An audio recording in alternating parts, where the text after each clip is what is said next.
Harap berapa? Dari tadi ribut. Kita harus belajar mengendalikan diri. Yang pertama, lidah kita.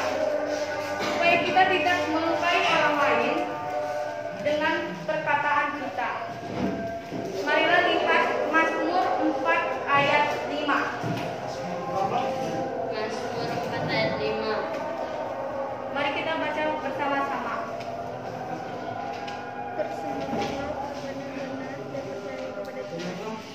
Biarlah kamu marah, tetapi jangan berbuat dosa. Berkata-katalah dalam hatimu, hidupkan hidupmu, tetapi dikatalah dia, Selah.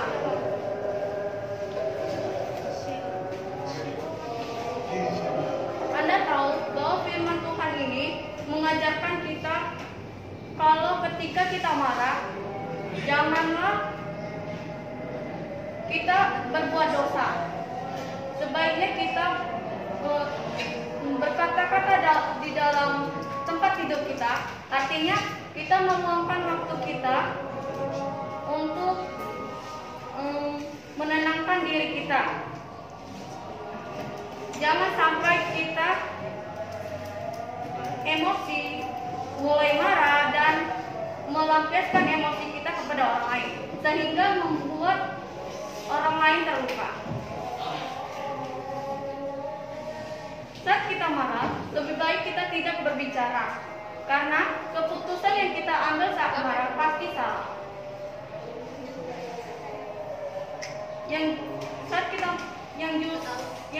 Saat kita marah, tentu kita akan mengeluarkan perkataan yang justru memperparah.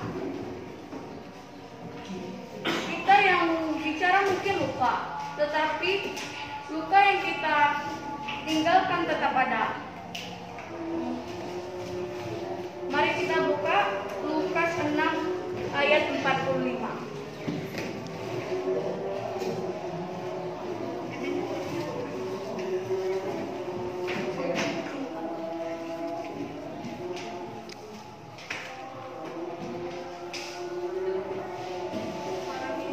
Di sini dikatakan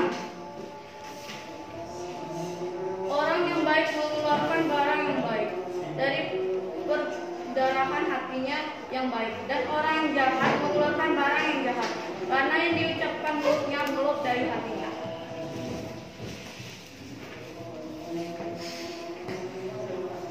Melepaskan berat artinya kata-kata kasar sudah jelas, artinya sudah jelas.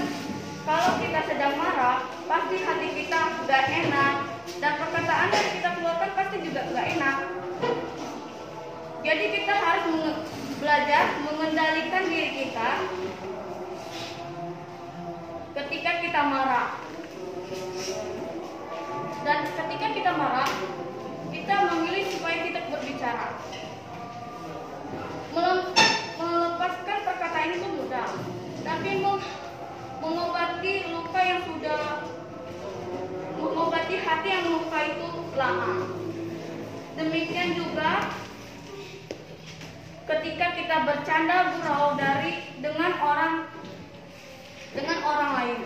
Jangan sampai gurauan kita dapat merendahkan orang lain, karena kita dapat melukai gambaran diri orang dengan gurauan kita. Amsal 26 ayat 18 sampai 19 berkata. Ya, Amsal 26 ayat 16 ayat 27 ayat 26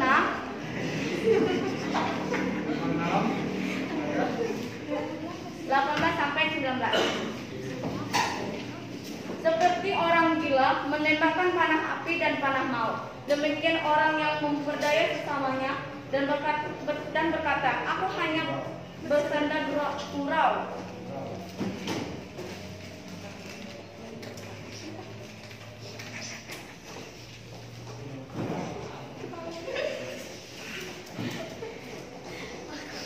Ketika kita bergurau dengan teman-teman kita, biasanya selalu ada yang dikorbankan ketika candaan tersebut tentang seseorang. Kita menertawakan kegurauan atau kebodohan menertawakan kebodohan atau kelucuan seseorang.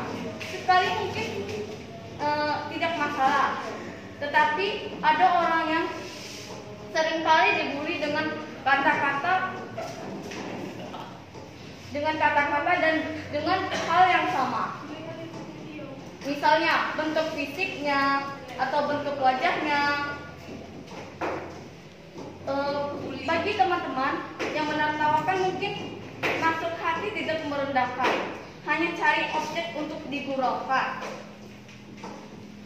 Jadi bahan gurauan untuk menghibur semuanya. Tapi saya mau mengingatkan, jangan sampai untuk menghibur diri kita, orang lain menjadi terluka atau berduka.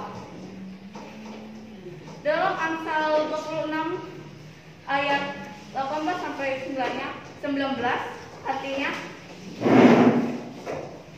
panah kalau sudah tertancap atau menusuk membuat luka, biasanya susah diobati, dilupakan. Pernahkah Anda melukai seseorang atau terlukai oleh seseorang dengan perkataan yang diucapkan? Perkataan itu pasti susah dihilangkan atau dilupakan. Jadi ayo kita menguasai diri kita untuk mengendalikan lidah kita supaya tidak melukai orang lain. Demikian firman Tuhan yang saya sampaikan. Terima kasih.